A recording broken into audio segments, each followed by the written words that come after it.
Sama sih sama teman-teman yang lain ya. Beberapa yang bisa dikerjakan di luar kalau emang terpaksa tetap masih jalan terus di rumah jadi lebih olahraganya jadi lebih sering karena banyak waktu luang kan. Terus ngerjain demo lagu buat project solo yang baru terus buat ada band juga gitu. Benar-benar memanfaatkan waktu yang luang ini di rumah. Karena kan memang kalau yang kerjaan kayak aku gitu ya performer kan justru agak belum ada kepastian nih akan seperti apa ke depannya kan. Kalau teman-teman yang lain kan udah kelihatan misalnya ke kantor udah boleh tapi ada ketentuan bahwa 50%, ada aturan-aturannya lah. Kalau untuk konser sendiri kan belum nih sampai sekarang gitu.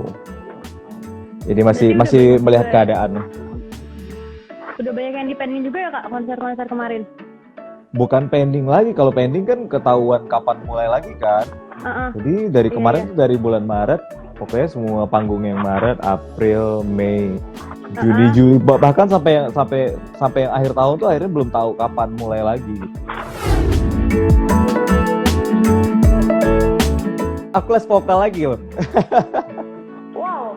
Jadi bener.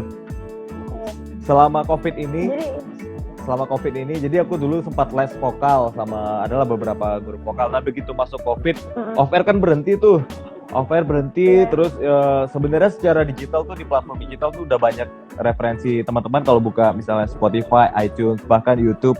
Sebenarnya ada banyak menu untuk latihan vocalizing. Bisa cari misalnya kayak aku suaranya bariton. Jadi bisa search bariton vokal practice gitu kan. Sebenarnya itu aku coba semuanya. Tapi ternyata ada sesuatu yang miss kalau kita ngikutin secara digital tuh nggak bisa nanya langsung kan. Jadi akhirnya aku memutuskan untuk les vokal lagi selama 3 bulan pandemi ini. Aku masuk ke sekolah vokal lagi buat latihan.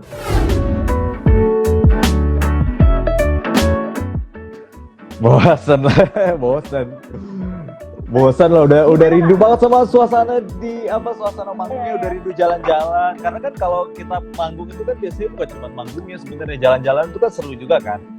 Di bandaranya, terus ngeliat satu kota ke kota lain, ya ketemu dengan orang-orang baru, ketemu dengan teman-teman baru, lihat suasana baru, terus kadang-kadang sempat mampir ke tempat-tempat wisata di kota tujuan, itu kan seru kan. Nah begitu 3 bulan terakhir nggak bisa kemana-mana tuh berasa juga sih, tapi kan ya memang situasinya seperti itu, nggak ada yang mau lah di situasi seperti sekarang kan. Jadi selain lagi kerja juga sekalian jalan-jalan refreshing gitu ya? Iya benar itu salah satu keseruannya bekerja sebagai anak band itu sih buat aku ya gitu. Selain menghibur orang juga bisa punya kesempatan untuk berkeliling Indonesia, bisa lihat satu kota ke kota lainnya dengan kebudayaan yang beda-beda, itu seru sih.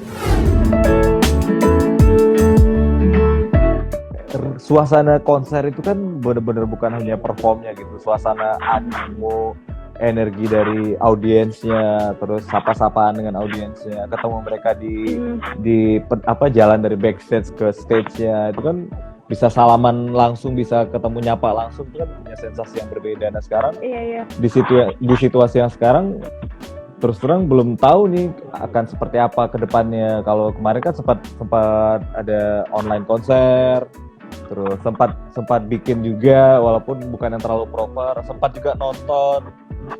Rasanya sih beda, tapi memang sensasinya berbeda gitu. Punya sensasi sendiri-sendiri gitu. Sensasi antara konser yang langsung ketemu dengan audiens, terus sensasi konser yang lewat online. Atau mungkin nanti ada lagi tuh konser yang katanya penontonnya jarak 1,5 meter tuh kayak ibu-ibu senam gitu loh. Kayak senam pagi gitu tuh.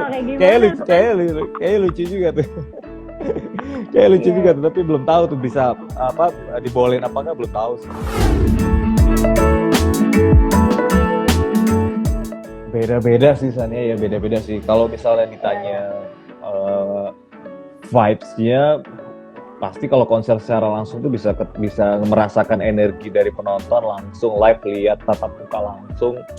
Itu kan energinya luar biasa gitu. Antusias dari audiens itu berasa langsung ke kita di atas panggung gitu. Tapi ternyata kalau konser secara online juga punya keseruannya sendiri sih, punya terasa lebih personal gitu, terasa lebih personal. Kayak aku pernah kemarin tuh sempat nonton salah satu teman musisi konser dari aplikasi Zoom, aku ikut nonton di situ. Terus teman-teman kebetulan penonton yang lain dibuka gitu videonya, aku lihat ada yang lagi makan mie, ada yang lagi main sama anaknya, ada yang lagi sambil baca buku. Jadi kayak apa ya, ada terasa lebih personal gitu. Jadi antara si yang show dengan yang nonton tuh kayak lebih intim. Jadi kalau ditanya lebih senang mana, sebenarnya dua-duanya tuh punya vibes yang berbeda dan punya tujuan yang beda kayaknya gitu. Kalau emang mau sebuah konser yang pengen rasanya vibes-nya hingar-bingar langsung seru gitu mungkin secara live. Tapi kalau online juga akan terasa lebih personal aja gitu. Kayak kita sekarang kan benar-benar yang langsung antara kita gitu kan.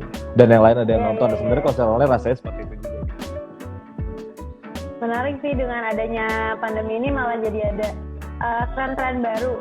Kan konser virtual juga sebelumnya kayaknya jarang banget ya. Tapi kalau pas lagi ada pandemi ini jadi muncul tren konser virtual. Ya nggak sih Mas?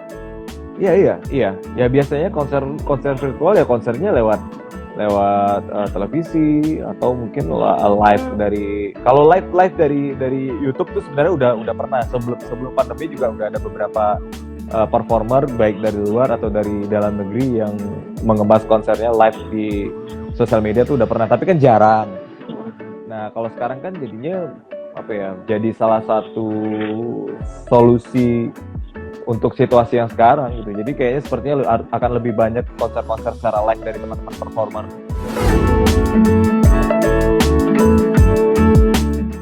Sekarang kan memang perubahan ke digital itu terasa drastis.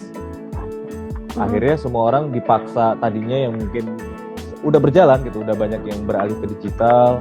Musik juga sebenarnya semua sudah secara digital, orang mendengarkan musik juga udah lewat platform digital semuanya. Nah begitu ada COVID-19, kemudian ada aturan work from home, ada semuanya stay at home, akhirnya semuanya dipaksa untuk total digital. Akhirnya mungkin ya untuk mengatasi situasi yang sekarang, kalau buat aku pribadi sih ya harus memperbanyak konten-konten digital gitu, konten-konten baik itu nanti single baru, terus mungkin ada project-project lain yang akan dirilis secara digital juga. Paling nggak bisa mengisi kekosongan secara off air ya gitu, karena off air kan belum ada kepastian nih. Kalau secara digital kan semuanya sebenarnya diperbolehkan aja untuk rilis gitu. Jadi salah satu antisipasinya adalah lebih sering rilisan secara digital. Kemarin juga sempat mulai nge-vlog lagi ya Mas? Aku lihat di YouTube-nya. Iseng sih itu. Padahal aku tuh bikin channel YouTube tuh udah dari tahun 2012, cuman nggak pernah bikin konten apa-apa gitu. Karena tadinya nggak terlalu fokus dengan sosial media. Sosial media tuh dimanfaatkan buat baca-baca berita, buat lihat perkembangan gitu. Tapi ternyata kan sosial media itu sangat amat dibutuhkan di era sekarang, apalagi untuk performer seperti aku gitu kan. Jadi salah satu media itu bukan lagi media-media yang ternama, tapi masing-masing orang sekarang adalah media gitu. Jadi udah aku coba buat minimal buat diary-nya aku sendiri deh gitu, buat apa ya, aku tidak berusaha untuk menciptakan acara apa, aku cuman ya udah nih aku punya ya at least kalau ditanya punya channel YouTube gak ada nih gitu, Megacube gitu.